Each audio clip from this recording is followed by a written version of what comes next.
Every school has a bathroom that everyone is afraid of. Ours had one too, on the 3rd floor. They said after 3 p.m., it locks on its own. But one day, I reached there at 3:20. The door opened by itself. Inside, everything looked normal. Except for one thing. The person standing in the mirror was not me. And it smiled before I did. In every school, there are rumors. But in ours, there was a truth no one ever talked about, because anyone who tried to find out too much about it never stayed the same again. On the 3rd floor of our school, there was an old bathroom. The corridor leading to it always felt strangely silent, as if even the air didn't dare to move there without permission. The strangest thing was that every day, exactly after 3 p.m., that bathroom was locked. No notice, no explanation, just a rule. Don't go near it after 3 p.m. At first, we thought it was just a normal school restriction, but slowly strange things started happening. Some students said they heard crying from inside. Some claimed their reflection in the mirror reacted a second late. One boy ran out of that corridor once, completely terrified, and the next day he never returned to school.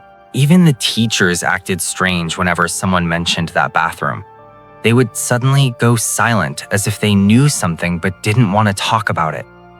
I ignored all of it, until one day. That day, I got detention. When I finally left the classroom, the school was already empty and the time was 3:20 p.m. The entire building felt different. No noise, no movement, only silence. While leaving, I suddenly heard a faint sound from the upper floor, like a door slowly opening. I stopped. Something inside me told me not to go, but I still walked toward the stairs. Step by step, I reached the 3rd floor. The corridor looked the same, but it felt wrong. The lights were on, yet everything felt darker than usual. And then I saw it. The bathroom door was slightly open, but it was never supposed to be open after 3 p.m. I slowly walked closer. From inside, I could hear water dripping. Drip, drip, like something was still running inside. I pushed the door open and stepped in. The moment I entered, the door behind me closed on its own. Inside, all the stall doors were shut. Only the sink was dripping water. I walked forward slowly and stopped in front of the mirror. I looked at my reflection. Everything seemed normal. I raised my hand and my reflection did the same. I moved and it followed. But then I noticed something strange. I raised my hand again, and this time my reflection reacted a second late. My breathing slowed. I lowered my hand, but the reflection was still moving differently. It wasn't copying me properly anymore. Then I heard a sound behind me. Footsteps. I froze. I looked into the mirror and saw something behind me. But when I turned around, there was nothing there. When I looked back into the mirror again, I was not alone anymore. Something was standing behind me, slowly getting closer. I tried to run, but the door wouldn't open. I pulled it again and again, but it stayed locked. Then a cold voice whispered from behind, "You shouldn't have come here." And when I looked back into the mirror again, I realized something terrifying. It wasn't just a reflection anymore. The door was locked, and I kept trying to open it again and again, but it didn't move even a single inch. It felt like someone wasn't holding it from outside, but from inside. Behind me, the bathroom was completely silent, and even the sound of dripping water had stopped. I slowly turned back and looked at the mirror. The same shadow was now much closer than before. My breathing became faster, and I felt like the air in the room was getting less. I asked it what it wanted, but there was no answer. Then suddenly, the mirror started changing. My reflection wasn't moving, even though I was moving. My reflection was staring at me, and then it smiled. I got scared and stepped back, but the reflection stayed still in the mirror. Then the lights flickered, and in the dim light, I realized that the shadow inside the mirror had changed its position.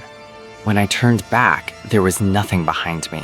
But when I looked at the mirror again, it was now standing very close to me. Then cracks started appearing on the mirror, and a voice came from inside that I can't go out now. The mirror started shaking as if something was trying to break it from inside. I got scared and leaned against the wall. There was no way out. The door and the mirror, everything was trapped. Then suddenly, the back door clicked open.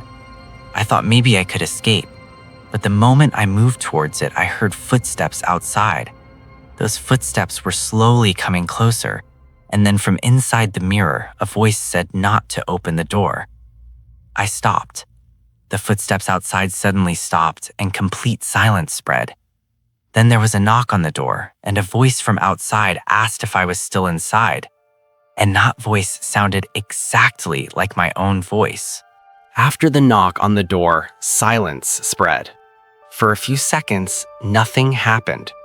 I was standing against the wall, and my eyes were fixed on the door. Then slowly, my gaze moved toward the mirror. The shadow was now clearer than before, but something had changed. It felt like it wasn't just looking at me anymore. It was understanding me. Then again, a voice came, but this time from inside the mirror, not from the door. I froze in fear and stood still. Suddenly, the door handle started moving on its own, and the door slowly began to open. I stepped back and saw that the corridor outside was not the same anymore. It looked longer, emptier, and more strange. I was about to step outside when a voice from inside the mirror said that if I go out, I will not be able to return. I stopped. At the same time, cracks in the mirror started increasing and the shadow became clearer. Now it looked exactly like me, but its eyes were completely empty, and it started coming out of the mirror. I got scared and ran outside.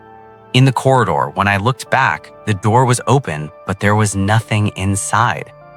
I took a sigh of relief, but then I heard footsteps behind me.